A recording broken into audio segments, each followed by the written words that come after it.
Spirit Halloween, the movie, has two of my biggest fears in it. Product placement and being stuck in a retail space overnight. Ugh, terrifying. Let's get into it.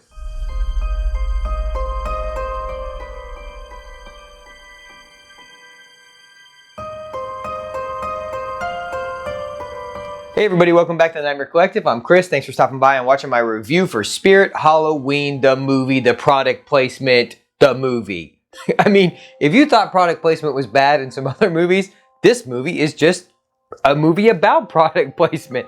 That doesn't mean it's bad though, so let's get into it. Obviously, this is like kid-centric, and overall, you know what? I thought it was kind of fun. You know, if I'm just judging it off what it is meant to be and not as a grown-ass man, I had fun with it. I mean, no part was particularly bad. I thought all the kid actors were pretty good. The sister of one of the kids is actually like 22, so she's not really a kid.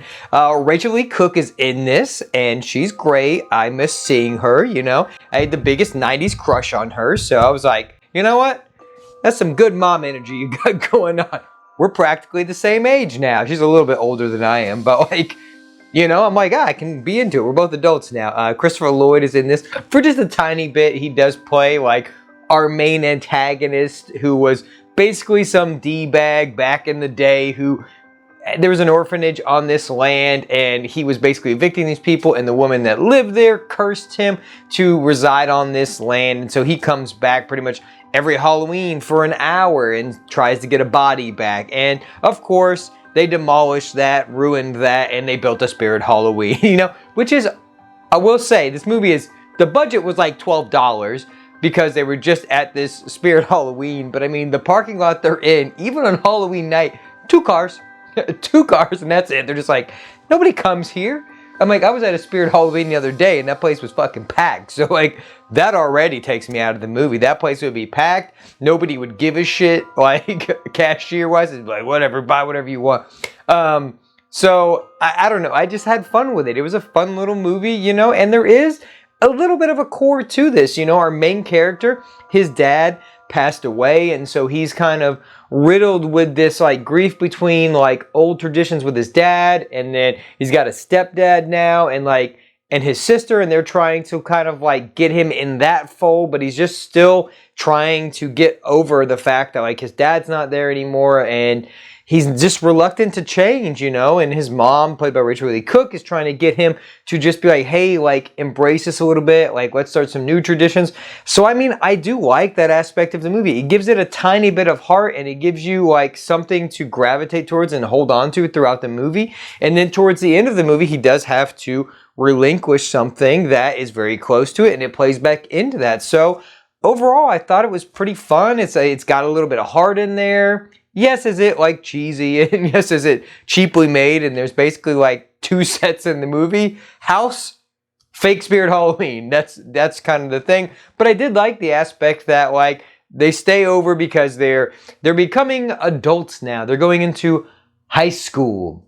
They're going into high school, so they think they're all badasses now. So, you know, one of the kid, he's gotten rid of like all his Star Wars tours, and he's a man now because he's, you know, scrolling through Instagram watching dudes work out. And so it's pretty funny. There are some funny jokes in here, I will say. There's one of the kids, Bo, like they have these like balls at one point, and you know, he's telling the kid to grow some, so he hands him some balls, and then that kid gets scared and hands them back to him. He's like, maybe we can share them. I mean, there's some genuinely funny stuff in here for adults because, you know, they know that kids are going to want to watch this and the adults are going to have to watch it with them. So overall, I thought it was fine. I mean, it's not a terrible movie, and I just had fun. So if you go into this movie just trying to have fun, and it kind of reminds me of like Scary Stories to Tell in the Dark. Like that was obviously a kid movie with like a harder edge, but I enjoyed that movie for what it was, you know? So I think if we can go in with that mindset being like, hey, this is geared towards kids. This is a Spirit Halloween movie, so the bar can only be so high. We can't hold them to some crazy standard.